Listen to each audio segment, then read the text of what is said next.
Salut tout le monde, c'est Dr Singo. Aujourd'hui on se retrouve pour une nouvelle vidéo qui va consister sur la peste noire, puisque j'avais dit à la dernière vidéo sur les accélérates que j'allais me lancer sur les sujets scientifiques.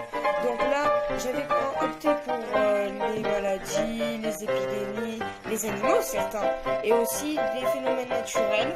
Du coup, maintenant, nouveauté, chaque fin de vidéo, vous aurez deux propositions.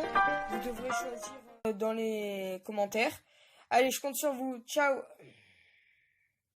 La peste est une anthropozoonose, c'est-à-dire une maladie commune à l'homme et à l'animal. Elle est causée par le bacille Yersinia pestis, découvert par Alexandre Yersin de l'Institut Pasteur de 1994.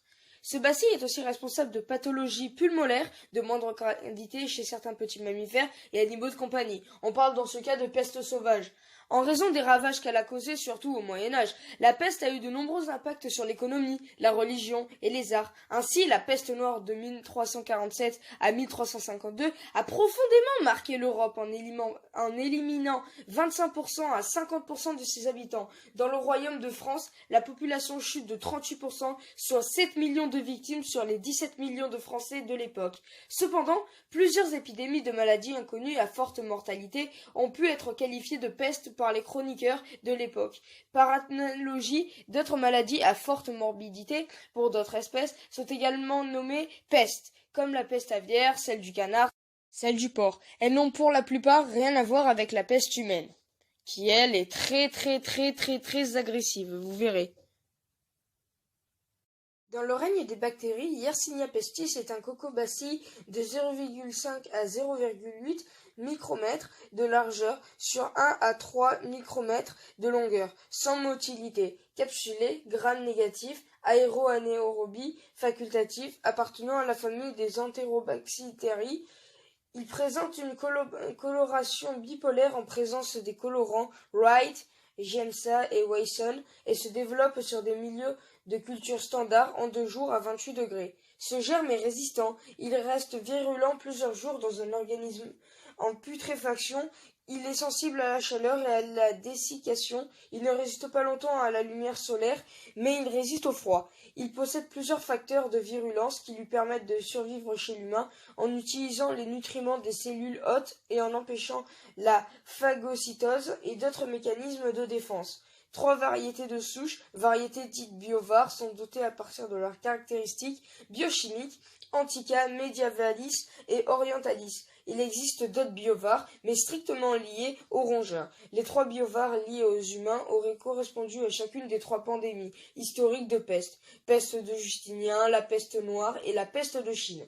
Cette hypothèse, proposée en 1951, est considérée comme inexacte. Des traces de protéines microbiennes peuvent être détectées même après plusieurs siècles. Grâce à des tests dont les archéologues peuvent faire usage, le séquençage du génome de Y. pestis a été réalisé en 2001 par l'équipe de Julian Parkhill de l'Institut Sanger à Cambridge et par Berlin. Ils ont détecté 4012 gènes codant des protéines. Ces techniques biomoléculaires ont permis de rattacher la peste noire à Orientalis et la peste de Justinien à un biovar disparu ou non retrouvé. La classification biochimique des souches tend à être remplacée par une classification phylogénétique des Yersinia pestis en 5 grands embranchements numérotés de 0 à 4. La diversité génétique de Yersinia pestis est relativement limitée, du fait de son origine récente, mais avec des phases d'explosion du taux des mutations coïncidant avec des épidémies historiques. Yersinia pestis semble être une évolution de Yersinia pseudotuberculosis, la divergence ayant pu avoir lieu il y a environ 10 000 à 20 000 ans. La maladie se transmettait comment? À cause des piqûres de puces sur les rats puis aux hommes qui, au fur et à mesure, étaient quasiment tous infectés. Voici la puce. Oui, je sais, c'est dégueulasse. Waldemar Haffkine met au point le premier vaccin le 10 janvier 1897. Appelé aussi lymphe d'Haffkine, ce vaccin était composé de germes tués.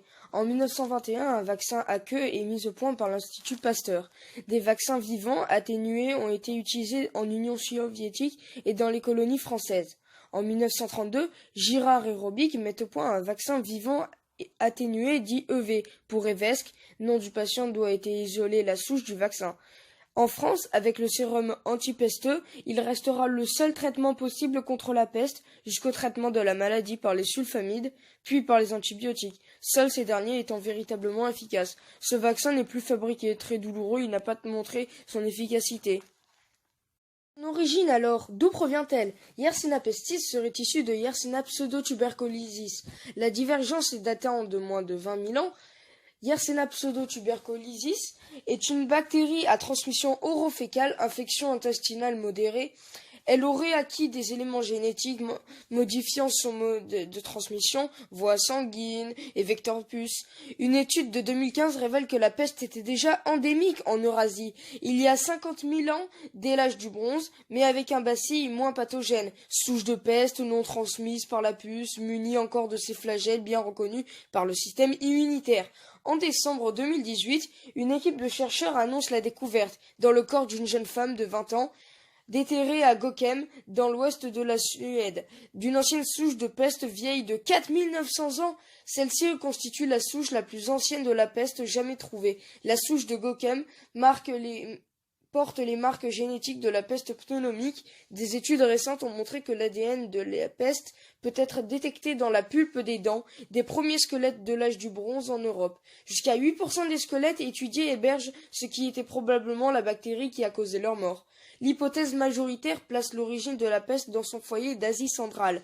Une étude a montré que la maladie sévissait déjà dans le voisinage de la Chine, où l'ancêtre, commun des bacilles actuels serait à rechercher il y a plus de 2600 ans. Une hypothèse minoritaire avançant sur que la peste était présente dans l'Égypte ancienne et pharaonique place l'origine de la peste dans son foyer africain à Angola. Et voilà les gars, c'est la fin de la vidéo, j'espère qu'elle vous aura plu, si c'est le cas n'hésitez pas à liker et à vous abonner. Choisissez le sujet de la prochaine vidéo en fin de vidéo. Allez, ciao, manifestez-vous dans les commentaires.